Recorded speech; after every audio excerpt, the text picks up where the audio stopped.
What's up, math fans? Brand new chapter, circles. Everything you need to know about circles is going to be a lot of information. Here's the intro. I'm going to start with some vocabulary, some background knowledge, and then we'll get to the relationships with central angles and the intercepted arc. Basically, it's a story about pizza slices. So you should know what a circle is. The distance around the circle is called a circumference. So point A would be a point on the circumference. It's on the circle. B is also on the circle. O is your center of the circle. AOB is an angle, and the angle comes from the center of the circle. It's called a central angle. This is a central angle. Some more vocabulary. From O to B, that line segment is a radius. AO is another radius. So two radii form a central angle. If I had drawn another radius that went across like this, maybe that's C, CB, if it goes straight across, CB is a diameter. Diameter is basically two radii that form a straight line. What else should you know about circles? Hopefully you know that distance is different from rotation, even though it's the same motion here. Distance is talking about size. Rotation is talking about a turn. A circle, no matter what size it is still going to measure, it's still going to turn 360 degrees. So you should know a full circle measures 360. Here's a half circle or a semicircle, that's going to measure 180. And here's a quarter circle, that's going to measure 90 degrees. Okay, 360, 180, 90. Now, here's a fact. A central angle, it's a big pizza slice, a central angle intercepts an arc. AB is called an arc. A central angle intercepts an arc. And that angle is equal to the arc measure. So let's write that down. That's my only formula for now. That's my first formula. The measure of central angle AOB is equal to the measure of arc AB.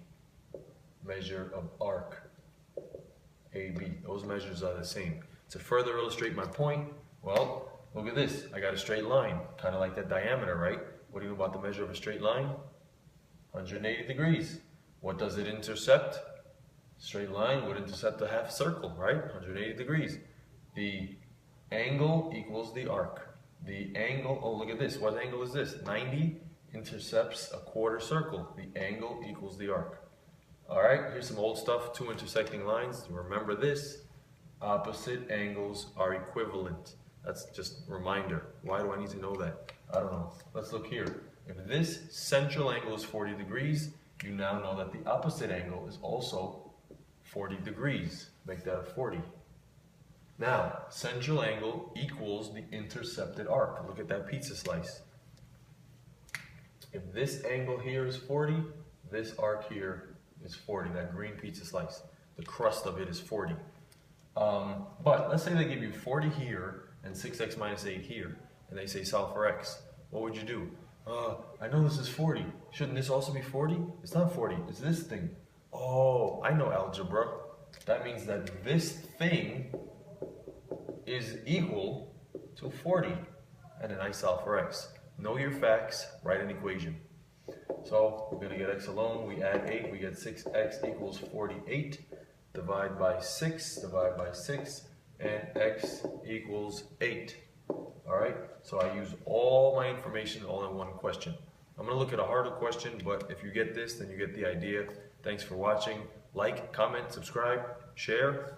Alright, but stick around if you want this more difficult one, which of course on a major test, you're going to get the more difficult one. So look at number 2.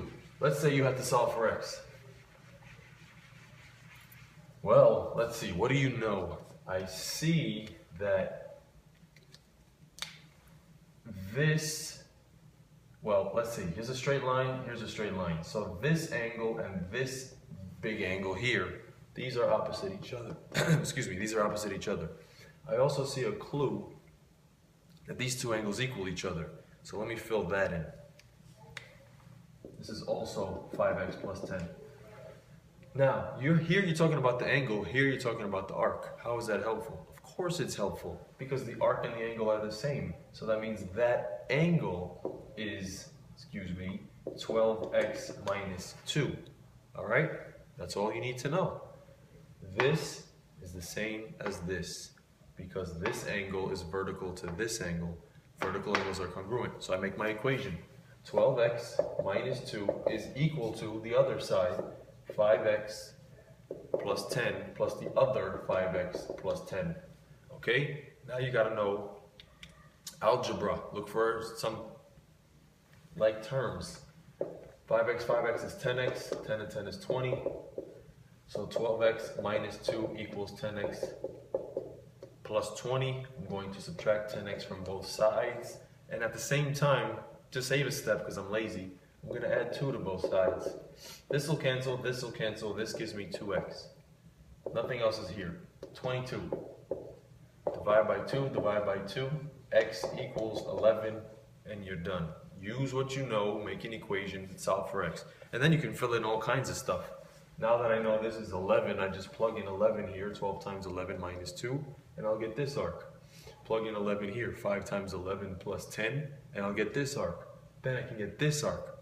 Once you know all these arcs, by the way, this is what, 55 plus 10 is 65?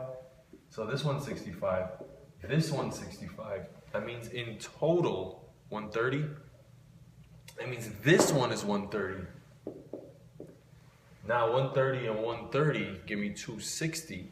The whole circle measures 360. If I subtract, I'm missing 100 degrees. Where does that 100 degrees go? It's got to be spread evenly on these two congruent angles or these two congruent arcs.